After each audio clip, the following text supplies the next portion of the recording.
Welcome back to the Impact Driven Leader podcast. This is your host, Tyler Dickerhoff. If you're watching on YouTube, good to see you.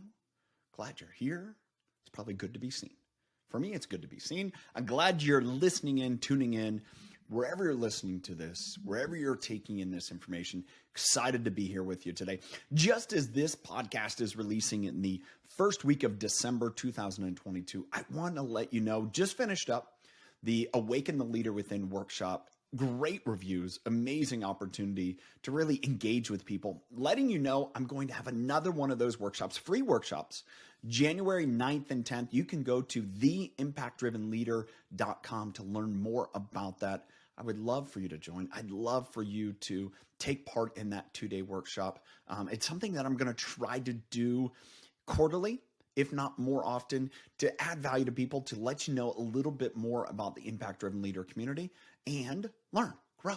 The great thing about it is in that workshop, we do it together, much like we do everything in the Impact Driven Leader community. And I'm excited to kick off and share in this podcast episode the last book of 2022. This will be the 24th book that we have gone through now over the last 2 years. And what's really fun for me, I get a lot of feedback, obviously, from the roundtable. I love to get emails. I love to see reviews. If you've never reviewed, I'd love to know that. Love to know what value, what books maybe have really impacted you the most. And this book is a book that I read several years ago. It's an oldie. But in this time in our world, one thing that I've continued to see from our roundtable, from other interactions with people, this whole idea of connection. See, we went through a global pandemic. I'm not sure if you knew this, but that happened. You know, everything's been a blur for the last couple of years, trying to remember back. I just saw something that we're trying to remember 2019. What were we doing then? And we're almost to turn over the calendar to 2023 calendar 4 years later. And one of the reasons why we're so trying to yearn and get back is we're looking for connection. And this is what I've learned, and this is what I've seen, is there's a lot of communicating going on, but there's not much connection. So I'm excited for the Impact Driven Leader Book Club to discuss today a great classic from John Maxwell. Everyone communicates, few connect.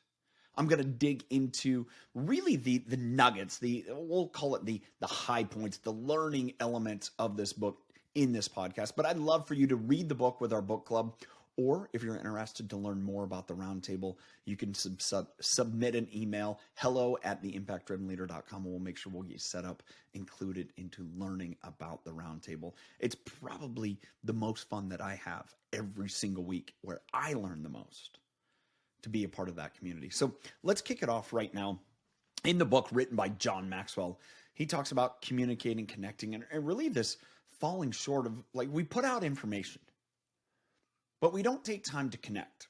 I view it like this. If I were to, sit here, if we were in person, I'm looking at you in the face, and I would take a few moments to learn about you, to learn why you are listening to me, why you're in the room. Now, it's hard to do that on a podcast. My guess is you're listening because, one, I've had interviews with past guests and shared some pretty valuable information. You're like, I want to keep coming back and to see what Tyler has to ask questions or information that they share. There's that part of it. You're a leader who is, like so many others, like, I'm just trying to figure out how I do this. Or maybe you're like a lot of people that I talk to, that you're like, I want to be a better leader, but I know I need to grow.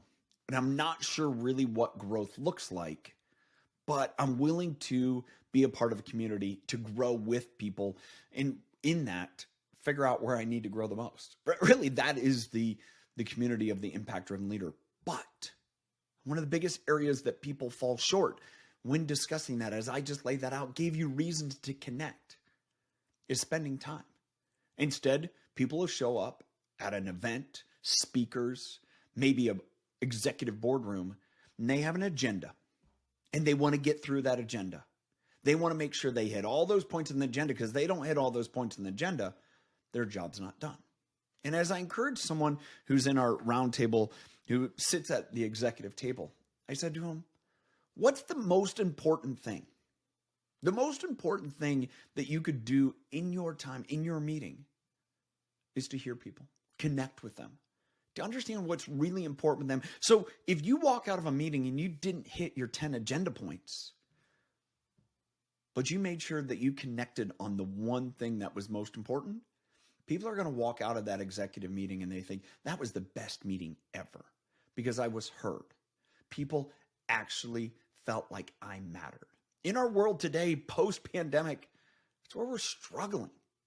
And so that's where I wanted to finish this year, 2022, with this book, Everyone Communicates, Few Connect. Let me kick it off. There's 5 principles that John shares. I'm going to share them real quick, and then we'll dig into each one of them a little bit more. And then I'm going to finish up with 5 practices. So the first principle is connecting increases your influence in every situation. Number 2, focus on others. The third principle is connecting goes beyond words. Fourth, connecting requires energy. And the 5th is connecting is more skill than talent. One piece that I've really, I would say, been influenced by this book and where it's just been meaningful to me is that I enjoy connecting with people. There's a curiosity to connecting and learning about people. It's kind of imagine like this. You're at an event, say you're going to meet people, and you just start talking. And maybe there's a little flirting, right? It's just kind of that's natural connecting of learning about people and smiling and engaging and letting them know that what they're thinking about is curious. Pokes a curiosity to you. That's simply connecting. And yet so often in so many of our relationships, from our spouses to our kids to our coworkers to maybe those people that we lead, we don't choose to connect because it gets in the way. We have more important things to do. See, connecting increases your influence in every situation because you're able to actually relate to people. That you're just not this talking head that's going to spew information, that you actually value other people. See, it's that first principle that leads into the second, focus on others. Instead of worrying about ourselves and what we're worried about and what we're talking about, don't see yourself as the center, but yet focus on others. Zig Ziglar said, if you help people get what they want, they will help you get what you want. It's that focusing on others. It's not correcting them, it's connecting them. You know, if you're a leader and say you have an opportunity to work with someone, mentor someone, maybe they were doing a sales call and you happen to, be with them and listen to them. And you're like, oh, okay, we need to work on some areas here because we're not right here. Instead of choosing to do that, look at the opportunity to connect with them. Understand what they were thinking in the situation, how they felt it went. Choose to connect. It's called the poop sandwich. I'll save the, choice language here, but it's called that because the opportunity to give them positive connection, then critique, and still connect with them. People respond with connection. The next thing is that connecting goes beyond words. So much of communication has nothing to do with the words. If you're watching on a video, I'm using my hands. I'm using my face. I'm showing what I'm trying to communicate with my eyes. I had the opportunity this fall. I was watching several sporting games between each of my kids and going and watching others. And one thing that I found continually I was doing was watching the body language from the sideline. To watch the body language, even when I was coaching different athletes, watching the body language. One area that I was really focusing on was their confidence. Knowing that however their confidence went, so went their performance. See, when you're trying to communicate, if your body language said, I don't believe any of this, I'm just here to be the messenger, no one else is going to believe it either. But if you take the opportunity to connect, you actually use the words and tone to say, I don't know what I'm doing here, but I'm going to give it my best effort. You know what people are going to do? They're going to respond positively rather than you trying to just wing it, make it up, figure, I'll just say all the right words and they'll understand. The reality is with all the right words and not the right tone, not the right body language, the words don't matter because our brain is saying, I see something and I hear something and they're totally out of line. So I'm going to focus on what I see, not what I hear, because I can be deceived by what I hear, but not so much by my eyes. The next principle number 4, is connecting requires energy. There's so many people that I know that, introvert, extrovert, whatever. Connecting requires energy. My view on that is people are worth it. Now, as I've learned and I've seen in so many situations, find how to recharge your battery. Find how to get energy to go use energy to connect. Here's the other thing that I found. If you can talk to people, or say you're communicating about something that you enjoy, that you believe in, that you think is impactful, this is what I've seen. May not be absolute, but this is what I've seen. It builds up your energy. It charges your batteries. If you're excited, if you are engaged in it, it will energize you. People know that. They see that. The biggest thing is just slow down. Go with people at a pace that they can go, and take them with you. That is energizing. If you're trying to race away from people just to communicate, and you're not choosing to connect, that pulling apart, that separation will zap your energy. The next thing, and this is an encouragement to everyone, as it was for me when I first heard this.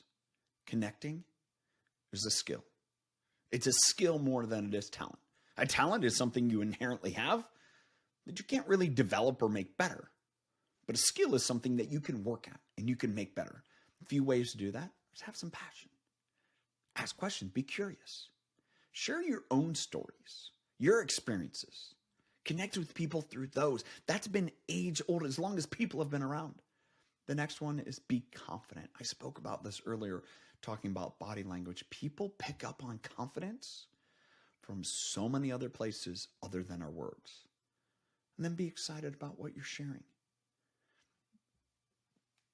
Make everything you say sound new. I'm going to jump now to the practices. So there's 5 practices that John shares in the book. Everyone communicates, few connect.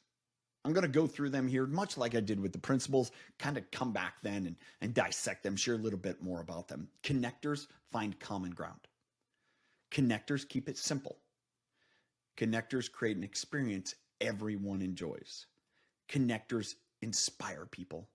And then lastly, connectors live what they communicate. See, it's this first one, the common ground, that I really utilize as a tool. Here's something interesting. If you've been listening to this podcast for long, you knew that I grew up in Ohio. I grew up on a dairy farm. I went to school in New York. I moved to California, then Washington. I moved around the country. I knew a lot of people from all over the country before I ever went to college because of my experiences through 4-H and FFA and other breed associations, cattle, right?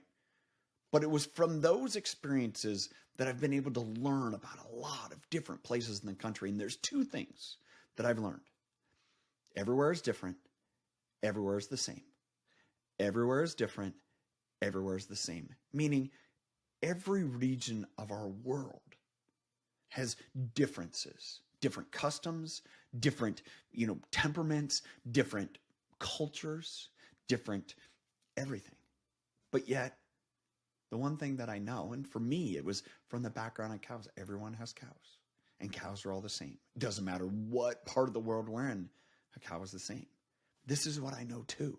And I've experienced this working with people in South Korea, in Australia, and the US and different North American countries to Europe. Is a smile is a universal language. A smile. And I think that's one of the biggest tools that I use. I've shared this before. I use the tool of a smile to soften my intensity. I use a smile to connect with people. People don't have to know. They can see and not speak or hear. And a smile goes a long way. It's one of those tools that I believe is really important, that if you share a smile, people will connect with you. It's as simple as opening up the door and saying, I'm here to connect with you. But it's then choosing to use that common ground. Ask questions. Don't assume. Don't be arrogant that you already know. I don't need to feel or want to know and feel what others feel. I may be indifferent, insensitive to it. I just want to control the situation. Those are not connecting tools. Connecting is being available. Say, hey, I want to connect with you. I want to listen. Ask questions. Be humble. Be adaptable and see things from their point of view. You will learn a whole lot. I shared this on one of my daily coffee chats. The difference between a window and a mirror. Be a window. A mirror is good, but a mirror gives you a reflection that's not a reality. The only person that sees what you see in the mirror is you. But if you choose to be a window, that's humility. That's using adaptability to say, hey, what does it look like to sit on the other side of me? Maybe use that as a connecting tool. Oh my goodness, I never knew that. Thank you for sharing that with me. I see it this way because it's the mirror. You see it differently because you look through the window. That's extremely valuable. And always know what questions to ask when trying to find common ground. Do I want to know? Do I want to feel what they feel? Do I see what I want you to see before I ask, do you see what I see? Do I know what you know before asking? In other words, know what you're going to ask. Do I know what you want before asking, do I know what you want? See, it's those little things that help people dream, sing, and cry about. It's understanding what they dream about. It's understanding what they sing about. And it's understanding what they cry about. Those are common ground tools. The next one is keep it simple. You know, the second principle practice here is just keep it simple. People love to talk about themselves. If you give people the opportunity to talk about themselves, they will do that for hours. Next is get to your point. If you're going to ask somebody a question, I am tremendously guilty of this. I did this morning. I asked 3 questions all at once. I have written it down. I know I need to ask one question at a time. Hey, podcast listener, you've heard me do that with certain guests, and I have to almost restate the question sometimes like, all right, let me keep it simple. That's in my own head because I'm thinking of so many different questions I want to ask. The next is say it over and over again. I've heard this when it comes to communicating, connecting, and serving people. Once you're sick of hearing it, you're about 50% of the way there. People need to hear it over and over and over again. Here's where I've learned that. Every time you say something, it's already gone through your brain twice. You first had the thought, and then you had the thought to say it. So when you're sick of hearing it, you're 50% there because you've already heard it 2 times as much as everyone else, even if they've heard it every single time you've said it. Next piece is say it clearly. You know, we have this idea of a jigsaw puzzle of our life. And I can see the puzzle, but not everyone else can because it goes back to the mirror in the window. They're looking through the window. I'm looking at the mirror. I see everything through the mirror, even though it's a reflection. I see it. They're looking through the window. They can only see what I show them. Understand that is how people see you in your life. The next is say less. Don't impress people. Just give clarity and simplicity. The best message is the clear message, not the beautiful, elaborate, overspoken. Get to the point quickly. The next, connectors create an experience everyone enjoys. I've been a pleasure of this. I've learned from some of the best that create tremendous experiences. It's those experiences that you think back, reflect, and all the lessons that you learned came from that experience. Whether it was a trip a few years ago, my wife and I went to Israel. I can think back about the experiences of dancing in front of a Syrian tank that was abandoned along the Israeli-Syrian border. And it was dancing in front of that reminds me of why that part of Israel, the Golan Heights, is so impactful in history. Or I think about different experiences I've had with my kids going on trips. And I can remember several years ago, we went to a baseball game when we were there for a soccer event.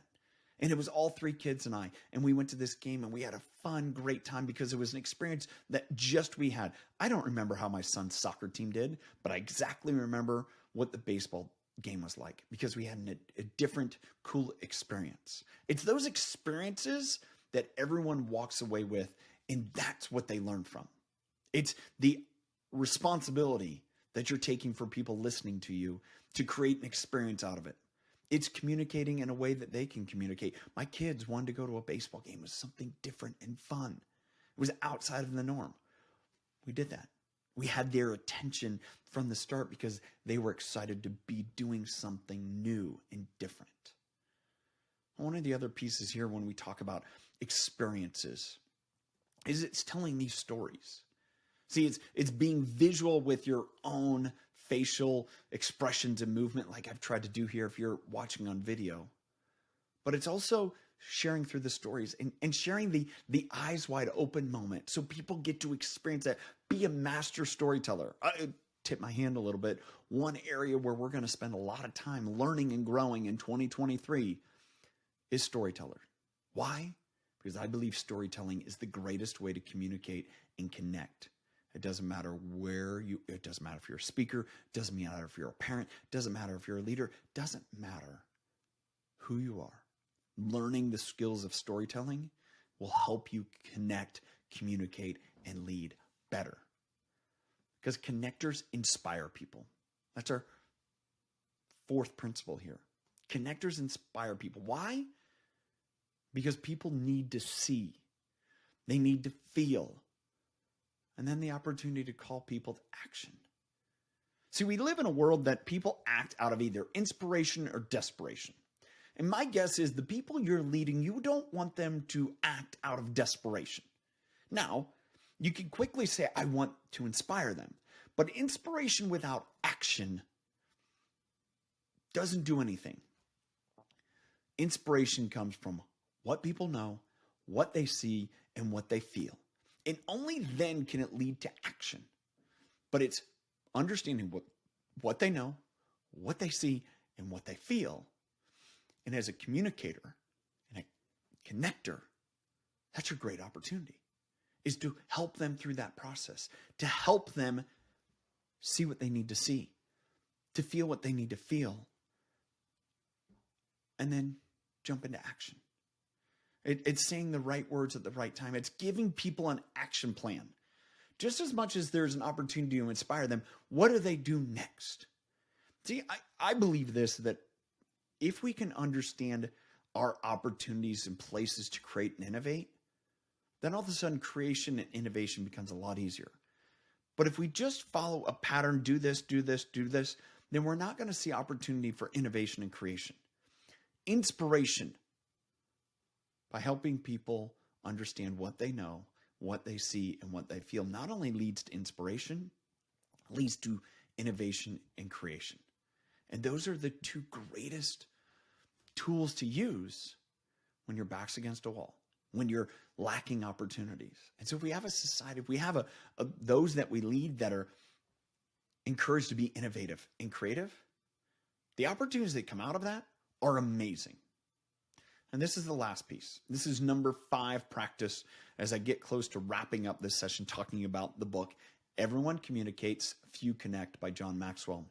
And it's this: connectors live what they communicate. There's nothing worse in the world than someone that says and doesn't do. They're all talk, no action. They're all hat, no cattle. When we live what we communicate, we build credibility and trust. One of the biggest areas that I see right now going on in our world as I'm recording this is that there's a tremendous lack of integrity. And everyone's integrity is being challenged by the actions of others. We see business after business of takeovers, of layoffs, of reductions, of these mini crises that are all going on. And where is it challenging people the most? Is people are saying one thing and doing another. One day they're telling you to go make sales. The next day they're closing down the company. It's hard to be that way, and you lose trust. And here's what I want people to understand that I share, that it's hard to me that people don't understand it, but it's human nature. It's if we see it happen somewhere else, we're just expecting it to happen in our house. If we see our friends who, are going through marital issues, then all of a sudden we start to see all the marital issues that we have in our life. If we see friends who got laid off of their job, who seemingly last week they were, going to get this big bonus and their company was doing great, then our company that maybe is okay, we expect to get laid off too. See, it's that we have to understand that everything that we see comes from somewhere else. And unless we condition ourselves that that isn't the case and we give proof to that and we inspire to that, then that's the story we're going to tell. Without information, people are going to develop a story. So live what you communicate. Be the kind of person that you want to connect with. Accept yourself and appreciate who you are. Yes, look in the mirror. But look in the mirror to say, that's a reflection. And now let me go look through the window and ask somebody else, what's it like to sit across from me? Am I living what I'm communicating? And then this, just own it. If someone tells you you're not living what you're communicating, doesn't do any good to tell them they're wrong. The reality is you need to accept what they're sharing and say, okay, how do I correct that? How do I live what I communicate? Man, I'm excited to wrap up this episode of the Impact Driven Leader podcast. I hope you got value this last 20, 25 minutes. Sharing information, sharing from the book. That's a quick synopsis. That's a lot of the book. But this is what I encourage you. Not just listen, maybe share this. Share it with someone else. Listen with them and ask, hey, where can I do a better job connecting? How can I do a better job communicating? Those two tools will help anyone, anywhere, anyhow. I'm excited to be able to share this with you and read it with so many people in our book club and our roundtable as we finish up 2022. I'm excited the next few weeks. I'm going to share some of the most downloaded and viewed episodes of the Impact Driven Leader podcast. You're going to hear again from Caroline Leaf, John Maxwell, and one of my great friends, Steve Miller, as they share. And I'm going to share a little special at each one of those episodes. So make sure you tune in for that. If you've already listened to it, you'll get a little bit extra fun. But I want to share those with you as we wrap up this time with the Impact Driven Leader podcast, second year as we close out going to episode 100. Thanks for being here. Thanks for sharing. I do want to share this, and I appreciate it. I was told by my podcast producer that last month, this month hasn't come in, last month was the highest downloaded month yet of this podcast. I'll be honest, I don't look at the number of downloads. I have people share that with me. But that's encouraging. That's encouraging that you're getting value, that you're sharing with others, that they're getting value. And that makes this fun.